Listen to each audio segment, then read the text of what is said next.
नमस्कार दोस्तों, आप सभी का स्वागत है आपके अपने YouTube चैनल HVS स्टडीज पे। तो दोस्तों, आज हम इस वीडियो में कुछ इंपॉर्टेंट क्वेश्चन डिस्कस करेंगे जनरल नॉलेज या फिर जनरल स्टडीज के ऊपर। तो आप सबको पता ही है, हमने 3000 क्वेश्चन की एक सीरीज स्टार्ट करी थी जिसका 21 पार्ट आज हम इस वीडियो में डिस्कस करेंगे।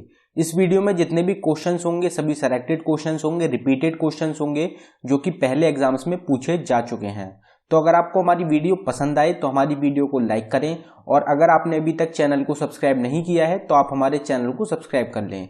और दोस्तों, अगर आप तक हमारी वीडियो का नोटिफिकेशन नहीं पहुंच रहा है तो आप हमारी वीडियो का नोटिफिकेशन ऑन कर दें, जिससे कि हम जो भी वीडियो प्रोवाइड करें उसका नोटिफिकेशन आपको मिल सके और आप हमारी वीडियोस देख सकें।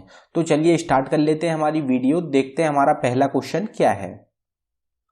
तो हमारा पहला क्वेश्चन है, grand slam is a combination of dash tournaments. तो ग्रैंड स्लैम जो होता है ये कितने टूर्नामेंट्स का कॉम्बिनेशन होता है? तो हमारा आंसर हो जाएगा 4। टोटल 4 टूर्नामेंट्स होते हैं ग्रैंड स्लैम में। ग्रैंड स्लैम जो होता है मोस्ट इंपॉर्टेंट रहता है, टेनिस का सबसे बड़ा टूर्नामेंट होता है ग्रैंड स्लैम, जिसमें टोटल 4 टूर्नामेंट्स होते हैं जो कि एक साल में होते हैं। अगर इन 4 टूर्नामेंट्स की बात करी जाए तो ये 4 टूर्नामेंट्स इंपॉर्टेंट रहते हैं, इनके नाम पता होने चाहिए आपको, जो कि रहेंगे Australian open, French open, US open और विंबलडन। तो ये 4 टूर्नामेंट्स होती हैं जो कि गिनी जाती हैं ग्रैंड स्लैम में। चारों ही मोस्ट इंपॉर्टेंट रहते हैं, चारों के विनर्स भी अक्सर एग्जाम में पूछे जाते हैं, तो इनका नाम आपको पता होना चाहिए। अगला क्वेश्चन देखते हैं हमारा, Who was the first home minister of India? Bharat के पहले होम मिनिस्टर कौन थे? तो हमारा आंसर हो जाएगा वल्लभ भाई पटेल। वल्लभ भाई पटेल जो थे ये पहले होम मिनिस्टर थे इंडिया के। और दूसरे कौन थे? दूसरे थे जवाहरलाल नेहरू और तीसरे थे सी राजगोपालाचारी। तो ये याद रखना है आपको, पहले होम मिनिस्टर कौन थे? तो वो थे वल्लभ भाई पटेल। प्रेजेंट होम मिनिस्टर कौन है इंडिया के? तो वो हो जाएंगे Amit Shah. Commonwealth games first time in India in which year? तो कॉमनवेल्थ गेम्स जो हुए थे भारत में पहली बार, वो कब हुए थे? तो भारत में अभी तक सिर्फ एक बार हुए हैं कॉमनवेल्थ गेम्स। तो वो कब हुए हैं? तो हमारा आंसर हो जाएगा 2010। तो 2010 में कॉमनवेल्थ गेम्स हुए थे भारत में, दिल्ली में। तो ये भी आपको याद रखना है, मोस्ट इंपॉर्टेंट क्वेश्चन है। LOC between India and Pakistan was constructed in? तो LOC जो है लाइन ऑफ कंट्रोल इंडिया और पाकिस्तान के बीच में, वो कब बनी थी, कौन से साल में बनी थी? तो हमारा आंसर हो जाएगा 1972। तो 1972 में बनी थी इंडिया और पाकिस्तान के बीच में LOC, जिसकी फुल फॉर्म होती है लाइन ऑफ कंट्रोल, जो कि एक बॉर्डर लाइन है इंडिया और पाकिस्तान के बीच में। अगर इंडिया और चाइना के बीच की बात करी जाए तो इंडिया और चाइना के बीच में आती है LAC, line of actual control. तो इन दोनों का भी आपको याद रखना है। LOC जो है ये है इंडिया और पाकिस्तान के बीच में, और LAC जो है वो है इंडिया और चाइना के बीच में। आगे बढ़ते हैं अपने अगले क्वेश्चन की तरफ। Indian constitution day is observed every year on?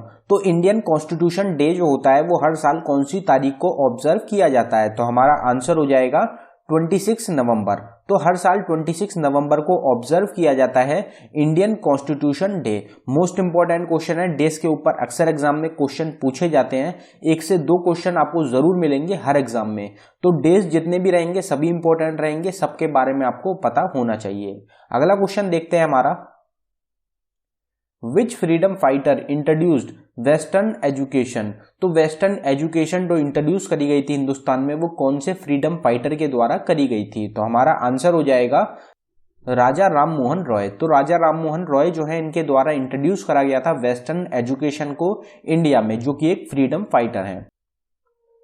When did Kailash Satyarthi and Malala got the Nobel peace prize? Most important question है। तो कैलाश सत्यार्थी और मलाला को नोबेल पीस प्राइज से कौन से साल में सम्मानित किया गया था? तो हमारा आंसर हो जाएगा 2014। तो 2014 में सम्मानित किए गए थे कैलाश सत्यार्थी और मलाला नोबेल पीस प्राइज के लिए।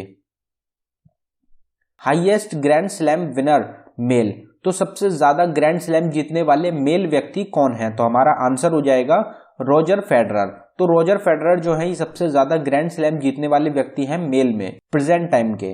और दूसरे नंबर पे बात करी जाए तो दूसरे नंबर पे रहेंगे राफेल नडाल। इन दोनों ने जो है 20-20 ग्रैंड स्लैम जीते हुए हैं। तो ये दोनों जो है ये रहेंगे highest grand slam winner male में। What is the retirement age of chief justice of India? तो CJI जो होता है, चीफ जस्टिस जो होते हैं सुप्रीम कोर्ट के, उनकी जो रिटायरमेंट एज होती है वो कितनी होती है? तो हमारा आंसर हो जाएगा 65 ईयर्स। तो 65 ईयर्स जो होती है ये मैक्सिमम एज होती है चीफ जस्टिस ऑफ इंडिया की। रिटायरमेंट जो होती है 65 ईयर पे हो जाती है चीफ जस्टिस की। Where is the headquarter of UNESCO located? तो यूनेस्को ऑर्गेनाइजेशन जो है उसका हेडक्वार्टर कहां पे लोकेटेड है? तो हमारा आंसर हो जाएगा पेरिस, फ्रांस। तो पेरिस जो कि कैपिटल है फ्रांस की, वहां पे लोकेटेड है यूनेस्को का हेडक्वार्टर। यूनेस्को की फुल फॉर्म क्या होती है?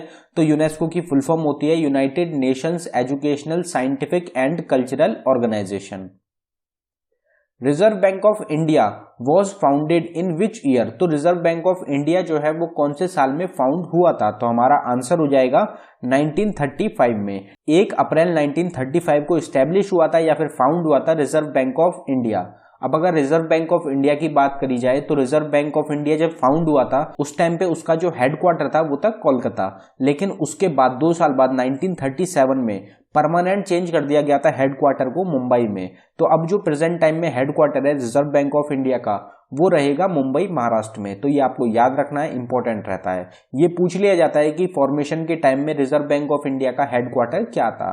तो ज्यादातर लोग जो होते हैं वो मुंबई पे टिक कर जाते हैं, लेकिन जब reserve Bank of India establish हुआ था उस टाइम पे उसका जो हेडक्वार्टर था वो था कोलकाता। तो ये आपको याद रखना है। What is the blood color of octopus? तो ऑक्टोपस जो होता है, जो कि एक जानवर होता है, उसका जो खून का कलर होता है, ब्लड कलर होता है, वो क्या होता है? तो हमारा आंसर हो जाएगा ब्लू। तो ब्लू कलर का ब्लड होता है ऑक्टोपस का। What is the new name of Bharatpur national park? तो भरतपुर नेशनल पार्क जो है उसका नाम बदलकर क्या रख दिया गया था? तो हमारा आंसर हो जाएगा क्यूलाडियो नेशनल पार्क। क्यूलाडियो नेशनल पार्क जो है ये दूसरा नाम है भरतपुर नेशनल पार्क का। तो ये आपको याद रखना है, काफी पुराना क्वेश्चन है, काफी बार ये एग्जाम में पूछा जाता है। Krishna river originates from which state? तो कृष्णा रिवर जो है ये कौन सी स्टेट से ओरिजिनेट होती है? तो हमारा आंसर हो जाएगा महाराष्ट्र। तो मुझे लगता है इसका आंसर ज्यादातर आपको पता ही होगा कि कृष्णा रिवर जो होती है ये ओरिजिनेट होती है महाराष्ट्र स्टेट से। First Dada Sahib Phalke award was awarded to?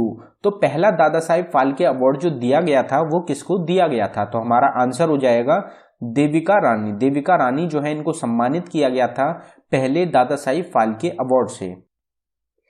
Indian institute of science is located in?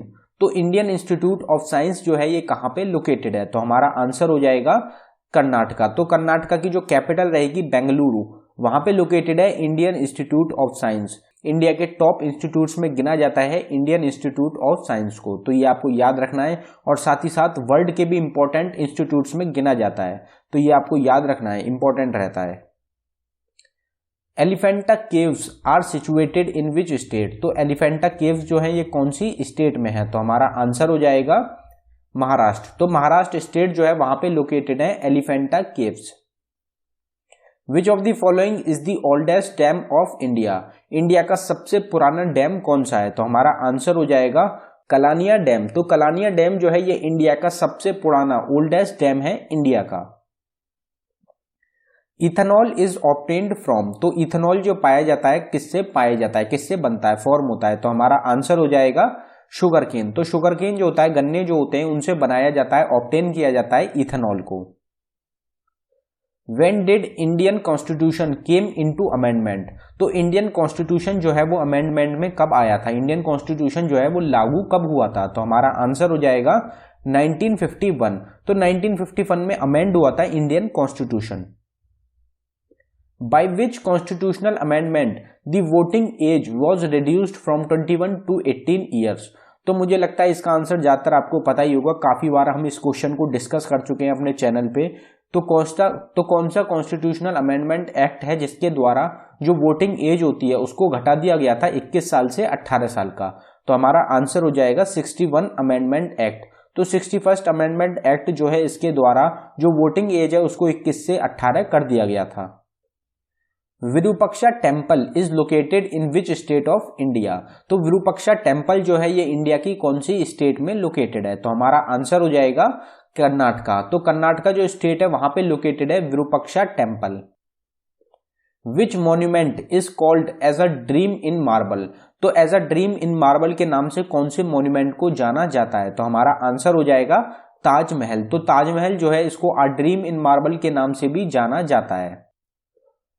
Who founded the Ramakrishna Mission in 1896 to carry on humanitarian relief and social work. तो रामकृष्ण मिशन जो है, जो कि फाउंड किया गया था 1896 में, ये किसके द्वारा फाउंड करा गया था, जो कि एक सोशल वर्क रिफॉर्म है। तो हमारा आंसर हो जाएगा स्वामी विवेकानंद। तो स्वामी विवेकानंद जो है, इनके द्वारा स्टार्ट करा गया था या फाउंड करा गया था रामकृष्ण मिशन को 1896 में। अब यहाँ दो चीज इंपॉर्टेंट रहेंगी, एक तो ईयर इंपॉर्टेंट रहेगा और एक नाम इंपॉर्टेंट रहेगा।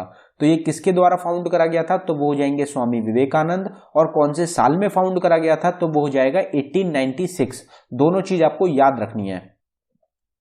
Under which among the following acts civil services started in India. तो सिविल सर्विसेज जो स्टार्ट करी गई थी इंडिया में, वो कौन से एक्ट के थ्रू स्टार्ट करी गई थी, तो हमारा आंसर हो जाएगा charter act 1833।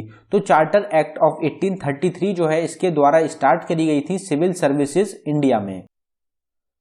Who among the following is called as the father of nationalism in India.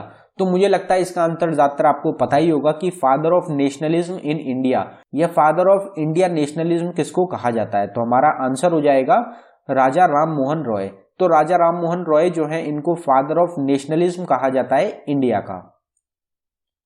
Who was the author of the book planned economy of India.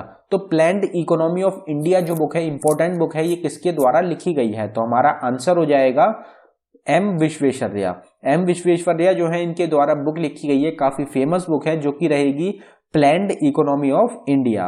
तो बुक्स जो होती हैं, ये भी अक्सर एग्जाम में पूछी जाती हैं, इंपॉर्टेंट टॉपिक रहता है बुक्स का भी। तो जितनी भी इंपॉर्टेंट बुक्स रह सकती हैं जो कि पहले एग्जाम्स में पूछी गई हैं या फिर इंपॉर्टेंट हैं, न्यू रिलीज्ड बुक्स जो हैं, ये सब आपको पता होनी चाहिए कि किसके द्वारा लिखी गई हैं, कौन है इनका author. India is the biggest producer as well as the largest consumer and importer of which of the following crops। तो इंडिया जो है वो सबसे बड़ा प्रोड्यूसर है, सबसे बड़ा कंज्यूमर है और सबसे बड़ा इंपोर्टर है, इनमें से कौन से क्रॉप्स का। तो हमारा आंसर हो जाएगा पल्सेस। तो पल्सेस जो होती हैं, दाल जो होती हैं, उनका सबसे बड़ा जो प्रोड्यूसर है, जो सबसे ज्यादा प्रोड्यूस होती हैं, कौन सी कंट्री में होती हैं, तो वो हो जाएंगी इंडिया में। सबसे बड़ा कंज्यूमर कौन है, तो वो भी है इंडिया। और सबसे बड़ा इंपोर्टर कौन है, तो वो भी रहेगा इंडिया। तो इंडिया जो है सबसे बड़ा प्रोड्यूसर भी है, कंज्यूमर भी है और इंपोर्टर भी है पल्सेस का। तो ये आपको याद रखना है।